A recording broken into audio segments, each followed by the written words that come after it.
Welcome to Educlick your online study partner. Good morning दोस्तों, आपका बहुत बहुत स्वागत है आपके अपने यूट्यूब चैनल एजुक्लिक में। और आप सभी कैसे हो? बढ़िया हो? तो आज क्या है? 15 अगस्त यानी कि स्वतंत्रता दिवस है। तो आज के दिन हम सब भारतीयों के लिए गौरवशाली दिन है, क्योंकि आज ही के दिन 15 अगस्त 1947 को हमारा भारत देश अंग्रेजों की गुलामी से स्वतंत्र हुआ था। तो आप सभी को 74वें स्वतंत्रता दिवस की हार्दिक शुभकामनाएं। आज क्या है? शनिवार है, तो शनिवार को आपका टेस्ट होता है। ठीक है, ये जो मैं टेस्ट लूंगा, मैंने अब तक जो पढ़ाया है उसमें से मैं टेस्ट लूंगा। मैंने आपको प्रश्नावली 6, 7, 8, 9 और 15 करा चुका हूं। ठीक है, तो हमने अब तक जितना पढ़ा है उसमें से हम टेस्ट लेंगे, ताकि आपका भी रिवीजन हो सके और आपकी भी परफॉर्मेंस चेक हो सके। ठीक है, तो आपको क्वेश्चनों के आंसर क्या है कमेंट के रूप में देने। ठीक है, तो टेस्ट स्टार्ट करते हैं। और इस वीडियो को ज्यादा से ज्यादा शेयर कर दें, ताकि जो आपके फ्रेंड्स हैं वो भी आपके साथ टेस्ट दे सकें। ठीक है, तो इस वीडियो को फटाफट शेयर कर दो। तो इस टेस्ट का फर्स्ट क्वेश्चन है, क्वेश्चन नंबर 1। क्वेश्चन क्या है? Under root 1 minus sine square theta बट्टे कॉस थीटा। तो इसका क्या है? मान बताना है, इसका वैल्यू क्या आएगी। ठीक है, तो आपको 4 ऑप्शन दे रखे हैं। Option A 0, option B 1, option C 1/2, option D infinite. ठीक है, तो क्वेश्चन क्या है? Under root 1 minus sine square theta बट्टे कॉस थीटा। तो इसका मान बताना है। ऑप्शन ए क्या है? 0, बी 1, सी 1/2 और डी इंफिनिटी यानी कि अनंत। तो इसका फटाफट आंसर दीजिए कमेंट करके, इसका आंसर क्या रहने वाला है। ठीक है, तो फटाफट कीजिए क्वेश्चन को।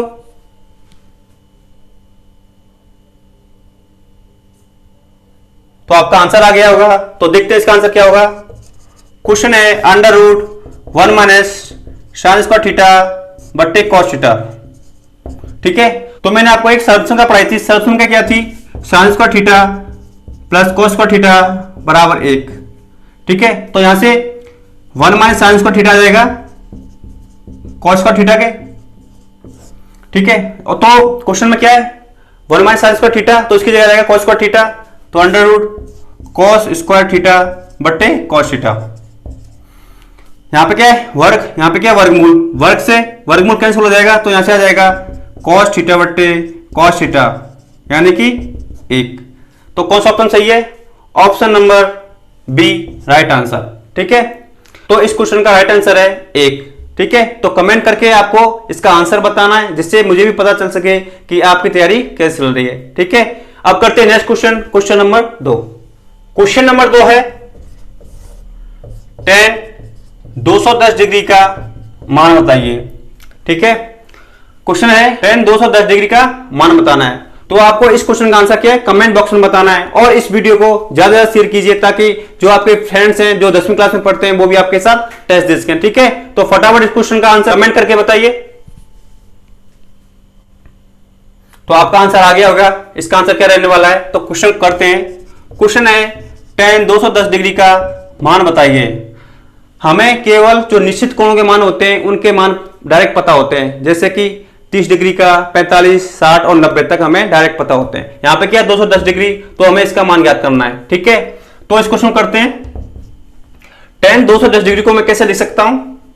tan 180 plus 30। मैं आपको इसका एक बेसिक बता देता हूं, जिससे आपको आइडिया लग जाए। मैंने आपको जो प्रश्नावली कराई थी, मैंने इसमें बताया था ये क्या होता है? फर्स्ट क्वाड्रेंट होता है, ये सेकंड क्वाड्रेंट, ये थर्ड, ये फोर्थ होता है। ठीक है, फर्स्ट क्वाड्रेंट में जो सभी जो त्रिकोणमितीय अनुपात हैं वो क्या पॉजिटिव होते हैं। सेकंड क्वाड्रेंट में साइन थीटा और इसका व्युत्क्रम कोसेक थीटा वो क्या होते हैं? पॉजिटिव होते हैं। जो अदर त्रिकोणमितीय अनुपात होते हैं वो क्या होते हैं? नेगेटिव। ऐसे ही थर्ड क्वाड्रेंट में tan थीटा और cot थीटा पॉजिटिव होते हैं, और अन्य त्रिकोणमितीय अनुपात क्या होते हैं? नेगेटिव होते हैं। ऐसे ही फोर्थ क्वाड्रेंट में cos थीटा और इसका व्युत्क्रम sec थीटा पॉजिटिव होंगे। ठीक है, और यहां पे मैंने आपको बताया था कोणों का मान कहां से स्टार्ट करते हैं? यहां से। ये होगा 0 डिग्री, यहाँ पे 90 डिग्री, यहाँ पे 180 और यहाँ पे आते आते 270 डिग्री, और एक सर्कल कंप्लीट हो जाता है तो 360 डिग्री। और मैंने आपको बताया था ये जो त्रिकोणमितीय अनुपात है sin थीटा cot थीटा ये कैसे चेंज होते हैं? 90 डिग्री 270 डिग्री पे क्या होंगे? चेंज होंगे, और 180 डिग्री 360 डिग्री पर क्या होते हैं? नो चेंज, कोई परिवर्तन नहीं आएगा। ठीक है, तो यहां पे क्या है? 180 प्लस 30, मैंने क्या किया है 210 डिग्री को किस में चेंज किया है 180 प्लस 30। ठीक है, तो पहले क्या देखते हैं, इसका चिन्ह देखेंगे कि tan का चिन्ह क्या आएगा। तो चिन्ह कैसे देखते हैं, ये जो कोण है 180 प्लस 30 ये कितना होता है 210 डिग्री। तो हमें देखना है ये जो कोण है वो किस क्वाड्रेंट में आएगा। यहां से स्टार्ट करते हैं 0 से 90 180 और 180 प्लस 30 तो क्या है इस क्वाड्रेंट में आ जाएगा। ठीक है, तो इस क्वाड्रेंट में क्या होता है tan थीटा और cot थीटा पॉजिटिव होते हैं। तो यहां पे क्या है tan थीटा, तो इसका मान क्या आएगा पॉजिटिव आएगा। अब देखेंगे ये जो tan है वो चेंज होगा कि नहीं। ठीक है, यहाँ पे क्या 180, तो 180 और 360 में क्या होता है त्रिकोणमितीय अनुपात क्या है चेंज नहीं होते, tan का tan ही रहेगा। ठीक है, अगर 90 और 270 डिग्री होता तो ये जो त्रिकोणमितीय अनुपात है वो चेंज होते, tan किस में चेंज होता है cot थीटा में। तो 180 है तो नो चेंज यानी कि कोई परिवर्तन नहीं आएगा। ठीक है, तो tan थीटा का tan थीटा रहेगा tan, और थीटा क्या है 30 डिग्री तो 30 डिग्री। और आपको पता है tan 30 का मान कितना होता है 1/√3। ठीक है, तो इसका आंसर हो जाएगा क्या 1/√3 राइट आंसर। ठीक है, इस टेस्ट का नेक्स्ट क्वेश्चन है question number third. Question number third क्या है, cos थीटा बराबर दे रखा है √3/2। तो हमें क्या है थीटा का मान याद करना है किसमें रेडियन में। ठीक है, आपको चार ऑप्शन दे रखे हैं, option A π/4, option B π/6, option C π/2 और ऑप्शन डी 2π/3। ठीक है, तो हमें क्वेश्चन क्या दे रखा है cos थीटा बराबर √3/2। तो इसमें क्या थीटा का मान है उसका मान ज्ञात करना है किसमें रेडियन में ज्ञात करना है। ऑप्शन 4 दे रखे हैं, इनमें से आपको एक राइट आंसर बताना है। ठीक है, तो फटाफट इसका आंसर कमेंट बॉक्स में बताइए। ठीक है, तो करो फटाफट क्वेश्चन को।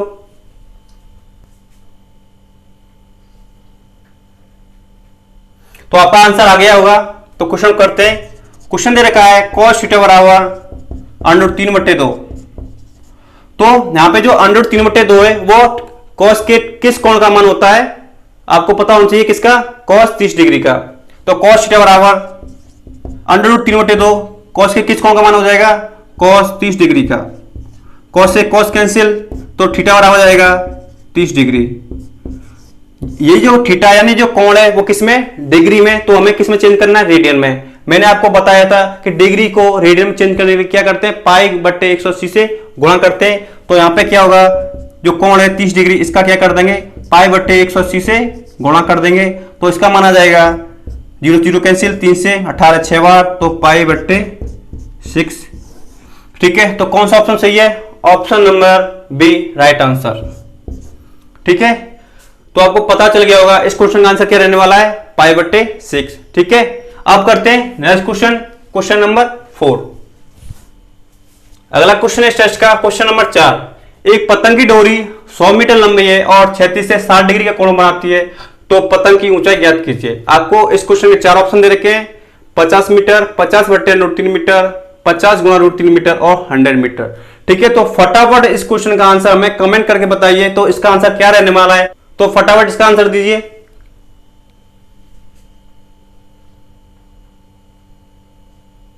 तो आपका आंसर आ गया होगा, तो इसका आंसर क्या रहने वाला है आपको पता होगा। ठीक है, तो फटाफट इसका कमेंट करके आंसर बताइए। तो इसका सॉल्यूशन देखते हैं। एक पतंग की डोरी 100 मीटर लंबी है, इसका पहले डायग्राम बनाएंगे। ये आधार हो गया। ठीक है, एक पतंग की डोरी है वो क्षैतिज से क्या करती है 60 डिग्री का कोण बनाती है।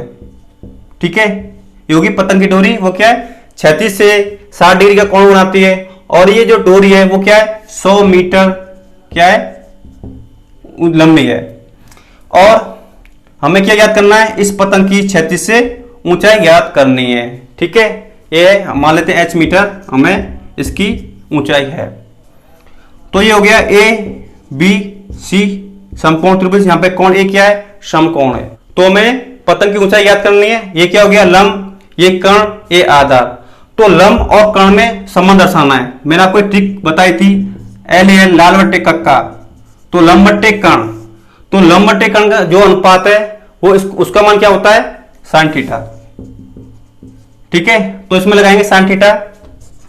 sin थीटा बराबर क्या होता है लंब बट्टे कर्ण, और यहां पे जो लंब है उसका मान क्या है h मीटर और कर्ण का मान कितना है 100 मीटर।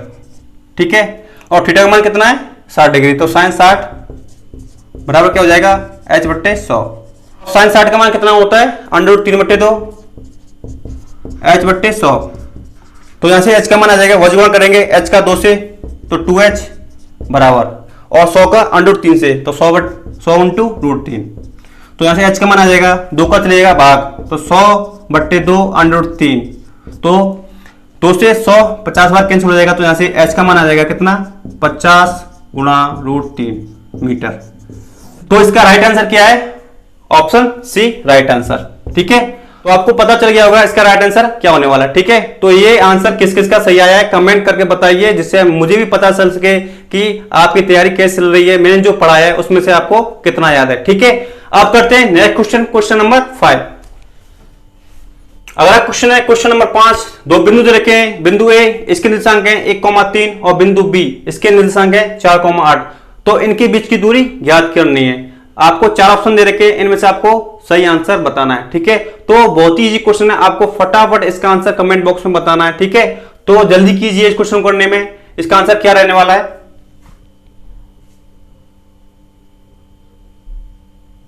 तो करते हैं क्वेश्चन को, आपका आंसर आगे होगा।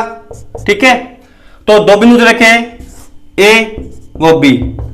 ठीक है, हमें इनके बीच की दूरी ज्ञात करनी है। बिंदु ए के निर्देशांक है 1,3 और बिंदु बी के निर्देशांक है 4,8। तो मैंने आपको दो बिंदुओं के मध्य दूरी निकालने का सूत्र बताया था। वो सूत्र क्या होता है √x2 - x1 का whole square plus y2 - y1 का होल स्क्वायर। ये अंडर रूट में होती है। तो यहां पे ये जो है वो x1, y1, ये x2, y2। ठीक है, तो यहां पे x2, x1, y2, y1 के मान रखेंगे।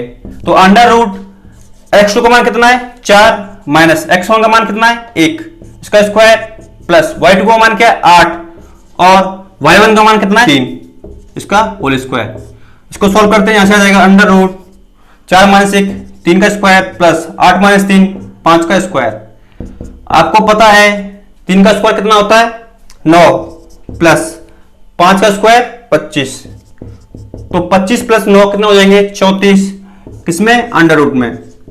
तो इसका आंसर आ गया अंडर रूट 34। कौन सा आंसर सही है, option number B right answer under root 34। ठीक है, बहुत इजी क्वेश्चन था। इसमें हमें सूत्र रखना था दो बिंदुओं के मध्य दूरी का अंडर रूट x2 - x1 का स्क्वायर प्लस y2 - y1 का होल स्क्वायर। ठीक है, तो आपको क्वेश्चन समझ में आ गया। अब करते हैं नेक्स्ट क्वेश्चन, क्वेश्चन नंबर 6। अगला क्वेश्चन है क्वेश्चन नंबर 6। एक वृत्त की परिधि 44 सेंटीमीटर हो तो इस वृत्त का क्षेत्रफल ज्ञात कीजिए। ठीक है, ऑप्शन 4 दे रखे हैं, इनमें से आपको एक राइट आंसर बताना है। ठीक है, तो फटाफट इसका आंसर कमेंट बॉक्स में बताना है। ठीक है, तो फटाफट कीजिए इस क्वेश्चन को।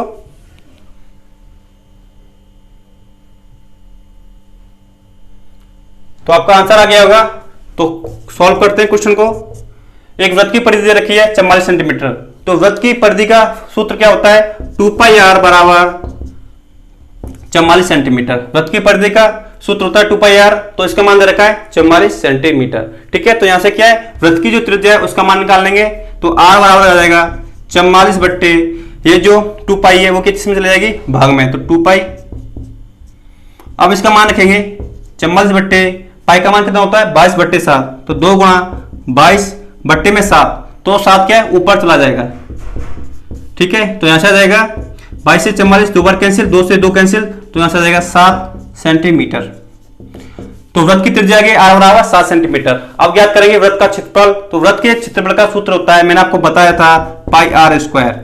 ठीक है, तो इसमें r का मान रखेंगे, पाई का मान होता है 22/7 और r वृत्त की त्रिज्या क्या है 7, तो इसका 2 बार गुणा हो जाएगा क्योंकि r² है। ठीक है, तो 7 से 7 कैंसिल, तो 22 × 7 क्या होता है 154, तो किसमें सेंटीमीटर में। ठीक है, तो वृत्त का क्षेत्रफल हो जाएगा 154 सेंटीमीटर स्क्वायर। ठीक है, बहुत ही इजी क्वेश्चन था। मैंने आपको जो प्रश्न 15 कराई थी, मैंने आपको उसमें त्रिज्यखंड, वृत्तखंड, वृत्त के और इसकी क्षेत्रफल परिधि क्या होती है इसके बारे में बताया था। ठीक है, तो इसका राइट आंसर क्या होगा, option A is the right answer. ठीक है, तो अब करते हैं नेक्स्ट क्वेश्चन, क्वेश्चन नंबर 7।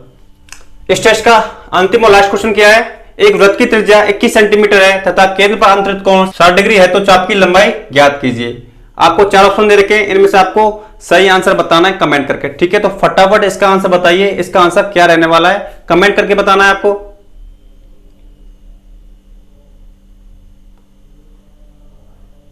तो आपका आंसर आ गया होगा, बहुत इजी क्वेश्चन है। तो क्वेश्चन करते हैं। क्वेश्चन क्या है, वृत्त की त्रिज्या दे रखी है यानी कि r बराबर 21 सेंटीमीटर। तो केंद्र पर अंतरित कोण कितना है, 60 डिग्री, यानी कि वृत्त है, इसका ये हो गया केंद्र, ठीक है। और इसके केंद्र पर अंतरित कोण कितना दे रखा है, 60 डिग्री। तो हमें ये जो चाप की लंबाई है उसका मान ज्ञात करना है, ठीक है, ए बी। तो करते हैं क्वेश्चन को। चाप की लंबाई, चाप की लंबाई का फॉर्मूला क्या होता है, मैंने आपको बताया था पाई आर थीटा बट्टे 180 डिग्री, ठीक है। तो इसका मान रखते हैं, पाई का मान कितना होता है 22/7 गुणा आर, त्रिज्या कितना है 21 सेंटीमीटर, और थीटा, थीटा का मान कितना दे रखा है 60 डिग्री, बट्टे में 180। 60 से 180 3 बार कैंसिल हो जाएगा, और 7 से 21 3 बार, और 3 से 3 कैंसिल, तो कितना बचेगा 22, किसमें, सेंटीमीटर में। तो चाप की लंबाई आ गई है 22 सेंटीमीटर, ठीक है। तो कौन सा आंसर सही है, option number C right answer, 22 centimetre, ठीक है। मैंने आपको इसमें वृत्तखंड, त्रिज्यखंड के बारे में बताया था, तो इनका फॉर्मूला देख लेते हैं। त्रिज्यखंड, जो त्रिज्यखंड होता है वो क्या होता है, त्रिज्यखंड बनता है किसके द्वारा, वृत्त की चाप के द्वारा, यानी कि ए बी के द्वारा जो केंद्र पर बना कोण 60 डिग्री, तो ये क्या कहलाएगा, इसका वृत्तखंड कहलाएगा। तो इसका फॉर्मूला होता है पाई आर स्क्वायर थीटा बट्टे 360 डिग्री। ये जो त्रिज्यखंड है उसके क्षेत्रफल का फॉर्मूला होता है पाई आर स्क्वायर थीटा बट्टे 360 डिग्री, ठीक है। अगर आपको वृत्तखंड, वृत्तखंड क्या होता है, ये जो वृत्त है ये इसका केंद्र हो गया, और इसकी जीवा, जीवा क्या करती है, वृत्त को 2 भागों में विभाजित करती है। ये छोटा वाला पार्ट लघु वृत्तखंड, ये बड़ा वाला पार्ट दीर्घवृत्तखंड। तो इसके केंद्र पर ये जो जीवा है वो जो कोण बना रही है, कुछ भी बना रही है, थीटा कोण बना रही है, ठीक है। तो ये जो वृत्तखंड है इसका क्षेत्रफल ज्ञात करना है। मैंने आपको इसका फॉर्मूला बताया था, जो वृत्तखंड का फॉर्मूला क्या होता है, वृत्तखंड के क्षेत्रफल का, इसका फॉर्मूला होता है त्रिज्यखंड का क्षेत्रफल पाई आर स्क्वायर थीटा बट्टे 360 माइनस ये जो त्रिभुज है इसका क्षेत्रफल इसमें से घटा देंगे, किसके में से, त्रिज्यखंड में से। तो कितना होता है, कितना हो जाएगा, R square into sine theta बट्टे 2। ये होता है वृत्तखंड का क्षेत्रफल निकालने का formula, pi R square theta बट्टे 360 minus R square into sine theta बट्टे 2, ठीक है। तो ये थे प्रश्नावली 15 के फॉर्मूले, ठीक है। और ये था इस टेस्ट का लास्ट क्वेश्चन, क्वेश्चन नंबर 7, ठीक है। हम आज इतने क्वेश्चन करेंगे, तो आज का सेशन यहीं पे समाप्त करते हैं। और कल क्या है, संडे, तो संडे को आपका क्या रहता है, हॉलीडे रहता है ना, कि छुट्टी रहती है, ठीक है। तो कल आपकी कोई भी क्लास नहीं होगी, और आपकी जो नेक्स्ट क्लास लगेगी वो मंडे को लगेगी। तो हम मंडे को नया चैप्टर स्टार्ट करेंगे, चैप्टर नंबर 16। इसमें पढ़ेंगे विभिन्न आकृतियों के पृष्ठ क्षेत्रफल एवं उसके आयतन। और इस वीडियो को ज्यादा से ज्यादा लाइक करें, और जिन्होंने अभी तक इस चैनल को सब्सक्राइब नहीं किया है वो चैनल को सब्सक्राइब करें, और साथ में बेल आइकन दबाना भूलें, इससे इस चैनल की जो अपडेट होती है उसके बारे में आपको पता चल सके। और इस टेस्ट को ज्यादा से ज्यादा शेयर करें, ताकि जो आपके फ्रेंड है जिन्होंने अब तक टेस्ट नहीं दिया है वो भी आपके साथ टेस्ट दे सकें, ठीक है। तो मिलते हैं नेक्स्ट क्लास में, यानी कि मंडे को। तब तक खुश रहो और घर पर अच्छी तरीके से पढ़ाई करते रहो, ठीक है। तो आज था स्वतंत्रता दिवस, तो आप सभी को स्वतंत्रता दिवस की हार्दिक हार्दिक शुभकामनाएं, ठीक है। तो मिलते हैं नेक्स्ट क्लास में, यानी कि मंडे को।